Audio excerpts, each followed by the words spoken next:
فَلَنَسْأَلَنَّ الَّذِينَ أُرْسِلَ إِلَيْهِمْ وَلَنَسْأَلَنَّ الْمُرْسَلِينَ. الحمد لله نحمده ونستعينه ونستغفره ونعوذ بالله من شرور أنفسنا وسيئات أعمالنا من يهده الله فلا مضل له ومن يضلل فلا هادي له وأشهد أن لا إله إلا الله وحده لا شريك له وأشهد أن محمدا عبده ورسوله أما بعد فإن أحسن الحديث كتاب الله وأحسن الهدي هدي محمد صلى الله عليه وسلم وشر الأمور محدثاتها وكل محدثة بدعة وكل بدعة ضلالة وكل ضلالة في النار. طيب, on va, n'est-ce pas, continuer l'explication du poème Al-Bayqouniya. Et nous sommes toujours avec les vers 3 et 4 qui sont relatifs à la première et à la plus noble des catégories des hadiths, qui est, n'est-ce pas, quoi, le hadith authentique. Et nous avons dit qu'ici l'auteur ne fait allusion qu'à quoi? Qu'au sahihu li dhatihi, au récit authentique en lui-même. Naam. Dans le cours dernier, on a parlé de ça. Et nous avons cité ces 5 conditions qui sont tirées de quoi? De cette définition du sahih. Tayyib. Aujourd'hui, bi'idhnillahi ta'ala, on va commencer avec l'explication de ces conditions-là dans ce cours. Et comme on avait dit que ces conditions se divisent en 2. Shurutun thubutiyya ou wujudiyya, les conditions qu'on doit retrouver dans le hadith, et les shurutun salbiyya ou adamiyya, les conditions, n'est-ce pas, qu'on ne doit pas retrouver dans le hadith. Et nous allons donc commencer avec la première partie qui est ashurut thubutiyya. Et on a vu qu'elle renfermait ou qu'elle concerne trois conditions. Premièrement, al-ittisal, ay an yakuna al-isnadu muttasila. Oui. Donc ici, le rattachement de la chaîne de transmission. Il faudrait que la chaîne de transmission soit quoi? Soit rattachée, reliée. Wadih. Et avant de parler d'abord du rattachement de la chaîne de transmission, qu'est-ce qu'on entend d'abord par al-isnad? C'est quoi le isnad? La chaîne de transmission. Alors, al-isnad, c'est le moyen qui nous permet d'arriver à quoi? À la narration. C'est le moyen ou le chemin qui nous permet d'arriver à quoi? Au texte du hadith. Vous voyez? At-tariq al-musilu ila al-matn. Naam. Et Ibn Hajar rahimahullah ta'ala dans le Nuzha, il a dit quoi? Il a dit al-isnad hikayatu tariq al-matn. Il a dit quoi? Il dit le isnad, c'est le fait de relater la voie ou le chemin qui conduit à la narration. Oui, c'est le fait de relater la voie ou le chemin qui conduit où? À la narration, yani au hadith. Et Badruddin ibn Jama'a, rahimahullah, il a dit dans Al-Manhal al-Rawi, de la page 29 à la page 30, il dit Amma as-sanadu fahuwa al-ikhbaru an tariq al-matn wa huwa ma'khudhun imma min as-sanadi وهو ما ارتفع وعلى عن سفح الجبل لأن المسند يرفعه إلى قائله أو من قولهم فلان سند أي معتمد فسمي الإخبار عن طريق المتن سندا لاعتماد الحفاظ في صحة الحديث وضعفه عليه وأما الإسناد فهو رفع الحديث إلى قائله. نعم. Badruddin ibn Jama'a, rahimahullah, il dit quoi? Il dit as-sanad. Le sanad, c'est l'information au sujet de la voie qui conduit à la narration. Il est tiré de soit as-sanad. Donc il est tiré de soit du mot as-sanad, qui veut dire ce qui est élevé et qui est au-dessus du versant de la montagne. Yani, du bas de la montagne jusqu'à son sommet.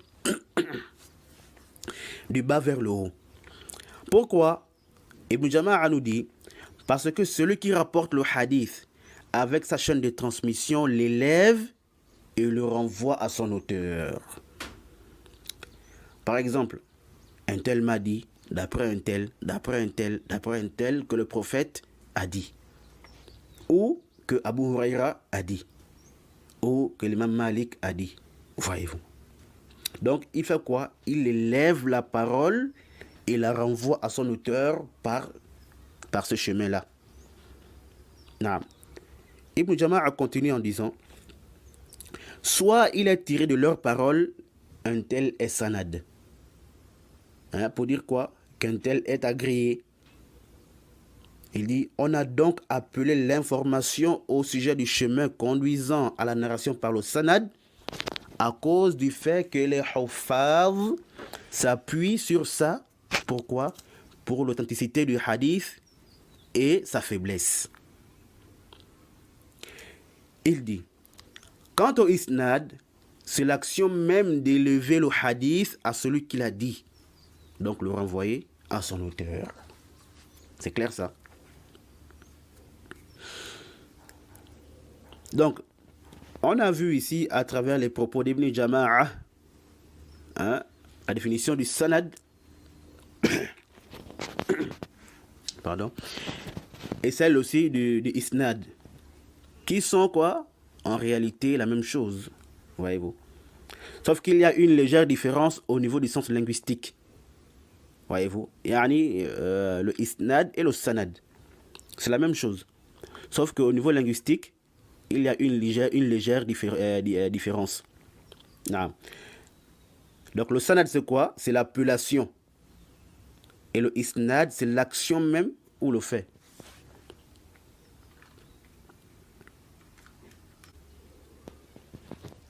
Donc as-sanad c'est quoi? C'est l'appellation. Et al-isnad c'est l'action même ou le fait. Yani asnada yusnidu isnadan. Mais chez les gens du hadith, c'est la même chose. Qu'on appelle la chaîne de transmission par as-sanad ou par al-isnad, c'est la même chose. Voyez-vous. C'est pourquoi Ibn Jama'a, il dit, après avoir défini le isnad ici, là, donc dans la suite de ses propos, il dit quoi? Il dit wal muhaddithuna yasta'miluna as-sanada wal isnada li shay'in wahid. Il dit quoi? والمحدثون يستعملون السند والإسناد لشيء واحد. Il dit, les gens du hadith utilisent le sanad et le isnad pour la même chose. Vous voyez? C'est clair, j'espère. Et c'est ça la bonne définition du isnad ou le sanad. Non. Contrairement à ce qui est répandu, que le isnad c'est quoi? Ou le sanad, ils disent quoi? Que c'est la chaîne ou la série de narrateurs conduisant à la narration. Ils disent quoi? Que c'est une chaîne ou une série de narrateurs qui conduit à la narration. Vous voyez? يعني سلسلة الرواة الموصلة إلى المتن. Alors que ça c'est une définition qui n'est pas juste. Naam. Pourquoi? Parce que ici là, cette définition ne concerne, ou si vous voulez, ne se concentre que sur l'apparence de la chaîne de transmission. Cette définition là ne se concentre que sur la définition, sur l'apparence de la chaîne de transmission. Alors que celle d'Ibn Jama'a englobe aussi la réalité de la chaîne de transmission. Vous voyez? Parce que la chaîne de transmission n'est pas composée que des hommes. ou des personnes. Mais on prend aussi en considération quoi? Les outils de transmission. Les outils de transmission. Haddathana, balagani, an fulan, sami'at. Ouais. Il y a des chaînes de transmission où le narrateur rapporte par le wijada. Vous voyez? Il rapporte par exemple du livre d'une personne. Vous voyez? Rawahu fulan an kitabi fulan. Voyez-vous? Donc ici, là, la définition juste du isnad ou du sanad, c'est celle que nous avons mentionnée, celle d'Ibn Jama'a. Wadih. طيب. Alors après ça, on revient à la première condition, al-ittisal, le rattachement de la chaîne de transmission. Naam. Et al-ittisal fait partie des conditions que nous allons parler brièvement. Parce que nous allons reprendre ça ou éclaircir ça plus tard. Nous allons éclaircir ça plus tard. Donc ici, c'est quoi al-ittisal? C'est le fait que chaque rapporteur ait pris le hadith de celui qui est au-dessus de lui. C'est le fait que chaque rapporteur ait pris le hadith de celui qui est au-dessus de lui par l'une des voies d'acquisition authentiques et agréées. Vous voyez? يعني أن يكون كل واحد من الرواة قد تلقى الحديث عمن فوقه بإحدى طرق التحمل الصحيحة المعتمدة. Oui. Donc ça c'est la définition juste d'al-ittisal. Parce que cette définition-là, elle est générale pour toute voie acceptée par laquelle le narrateur a reçu le hadith. Oui. Alors que certains restreignent le ittisal par le sama', l'écoute, le fait qu'il a entendu directement le hadith de son cheikh. Or non, nous avons plusieurs autres voies agréées et reconnues chez les gens des hadiths. On avait même vu la parole d'As-Suyuti, rahimahullah, n'est-ce pas, sur les conditions du rapportage. Il a dit quoi? Il faut que le narrateur rapporte le hadith par l'une des voies d'acquisition du hadith, telles que le sama', le ard et al-ijaza. Et on a expliqué tous ces termes-là. Non. Et nous avons aussi d'autres voies telles que al-wijada, al-munawala et autres. Voyez-vous. Et ceux-là qui avaient écouté la série de cours Les mois sacrés, là-bas, dans le premier cours, on avait traité une chaîne de transmission qui était coupée en apparence. À cause de quoi? Du rapportage de Abdullah ibn Abi Najih, d'après Mujahid, dans le tafsir. On a dit que Ibn Abi Najih, il n'a pas entendu le tafsir de Mujahid lui-même directement. Mais il a plutôt rapporté du livre de Mujahid. Il a rapporté du livre de Mujahid que détenait Al-Qasim ibn Abi Bazza. Vous voyez? Donc, on a connu le canal par lequel Ibn Abi Najih rapportait de Mujahid dans le tafsir. Vous voyez? Alors, le livre de Mujahid est authentique. C'est un livre bien préservé. Et aussi, celui qui le détenait est aussi crédible. Vous voyez? Malgré que Ibn Abi Najih n'a pas entendu le tafsir de Mujahid lui-même, mais pourtant son rapportage là est authentique. C'est accepté. Et pire même, certains savants, tels que Ibn Taymiyyah, ils ont même dit que la chaîne de transmission là, Ibn Abi Najih, d'après Mujahid, ils ont dit quoi? Que cela fait partie des chaînes de transmission les plus authentiques. Oui. Pourtant, comme on a dit, il ne l'a pas entendu directement de Mujahid. Voyez-vous. Donc, ceux-là qui restreignent le ittisal par l'écoute, ils ont commis quoi? Une erreur. Il faut plutôt dire quoi? par l'une des voies d'acquisition authentique. Yani qu'il ait pris le hadith, hein? Yani que le rapporteur ait pris le hadith de celui qui est au-dessus de lui. Par quoi? L'une des voies ou des chemins d'acquisition authentique. Pour que cela englobe l'écoute, la permission et autres voies d'acquisition. C'est clair ça?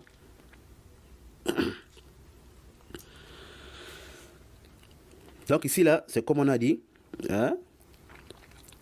Et lorsqu'on parle aussi de al-ittisal, cela exclut toute coupure, telle que le mu'dal, al-mudallas, al-mu'allaq, al-mursal et autres.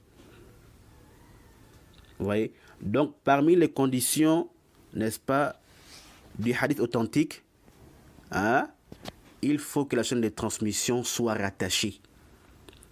Parce que si nous avons un rapporteur qui manque, qui a sauté de la chaîne de transmission, ou qu'on a enlevé, mais comment allons-nous juger le hadith authentique, hein? Comment allons-nous dire que le hadith est authentique alors qu'on ignore même l'état du rapporteur qui manque? Il se peut qu'il soit faible ou même inconnu. Voyez-vous? Naam, si on a regroupé les voies du hadith, hein, et qu'on trouve que le rapporteur qui manquait, il est fiqa, alors cela ne va plus influencer la chaîne de transmission. Yani celle qui était incomplète là.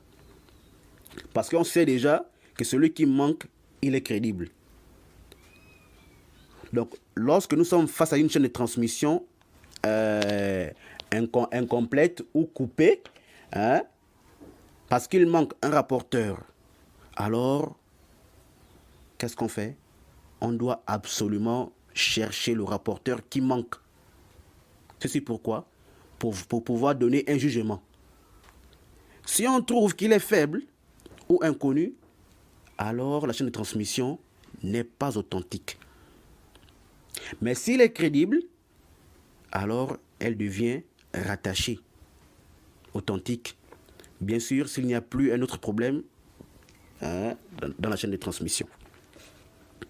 Mais si on ne trouve rien, on ne trouve rien au sujet du narrateur qui manque là, en ce moment, la chaîne de transmission là reste quoi? Elle reste coupée, interrompue. Et on ne peut pas dire d'elle, ou on ne peut pas dire qu'elle est rattachée ou authentique. Pourquoi? Parce qu'il y a un défaut ici. Déjà ici là, il y a un narrateur qui manque. Et on n'a rien trouvé sur lui. On ne peut pas dire que c'est authentique, voyez-vous. Donc c'est une chaîne de transmission qui est coupée. Il y a l'inqita' ici là. Vous voyez? J'espère que ce que j'ai dit est clair. Et donc à partir de là, on s'aperçoit clairement que cette condition, ainsi que les autres là, sont des branches de deux conditions, al-adala et al-dabt. Le reste des conditions des hadiths authentiques là, en réalité, elles sont des branches de ces deux conditions qui est al-adala ou al-dabt, la loyauté et la maîtrise, ou en un mot, la crédibilité du narrateur. Voyez-vous? C'est pourquoi on a par exemple le mursal al-sahabi qui est accepté et considéré comme quoi? Comme une chaîne de transmission rattachée. Vous voyez? Car les sahaba, ils sont tous crédibles. Les sahaba sont tous crédibles. C'est pourquoi lorsque le compagnon rapporte une chose du prophète qu'il n'a pas entendu lui-même, on dit quoi? On dit que c'est authentique. Vous voyez? Car ici, on sait qu'il l'a pris d'un autre compagnon. Voyez-vous? Bon, sauf maintenant si on a des preuves qu'il a rapporté d'un tabi'i. Par exemple, les compagnons qui rapportaient souvent de Ka'b al-Ahbar. Vous voyez? Mais sinon c'est ce qui est d'abord, c'est ce qu'on voit ici en premier, c'est quoi? C'est qu'il a forcément pris d'un autre sahabi. Voyez-vous? Maintenant après, c'est comme j'ai dit, si c'est par exemple un rapporteur, un sahabi qui est connu, ou qu'on connaît, on connaît qui rapporte souvent des tabi'in, ou bien des tabi'in tels que Ka'b al-Ahbar. Donc ici, on va d'abord chercher à voir est-ce qu'il a pris de Ka'b al-Ahbar, parce que souvent il rapportait des Israéliyat, ce que tu vois. Non. Ou encore si on voit dans une chaîne de transmission ar-rajulin min ashabi rasulillah. Ici c'est mubham. Hein? Ici là on a c'est-à-dire que ici là c'est il y a comme une jahala ici an rajulin, d'après un homme parmi les compagnons du prophète, mais on sait que non, cet homme là il fait partie des compagnons du prophète. Oui. Donc ici là, le fait qu'on ne connaisse pas l'identité du compagnon n'influence pas sur quoi? Sur le hadith. Naam. La jahala du compagnon n'est pas un problème. Oui. Car ils sont quoi? Ils sont tous crédibles. Bref, c'est juste des exemples pour vous faire comprendre. Sinon, on va aussi parler du mursal, le mursal sahabi bi'idhnillahi ta'ala devant. Non. Alors, donc, voici ce que je voulais dire brièvement sur cette condition-là, al-ittisal. Non. Et on va encore plus, n'est-ce pas, la développer lorsque le Bayqouni va la mentionner. Je crois que c'est le vers numéro 9. Non. Donc, on va s'arrêter là pour ce cours, pour continuer prochainement. Et le cours prochain, nous parlerons de la deuxième condition, qui est quoi? Al-adala. Naam. Comme on a dit, c'est l'une des conditions les plus importantes. Naam. Wa sallallahu wa sallama wa baraka wa an'ama ala nabiyyina Muhammad wa ala alihi wa sahbihi wa sallama tasliman kathira.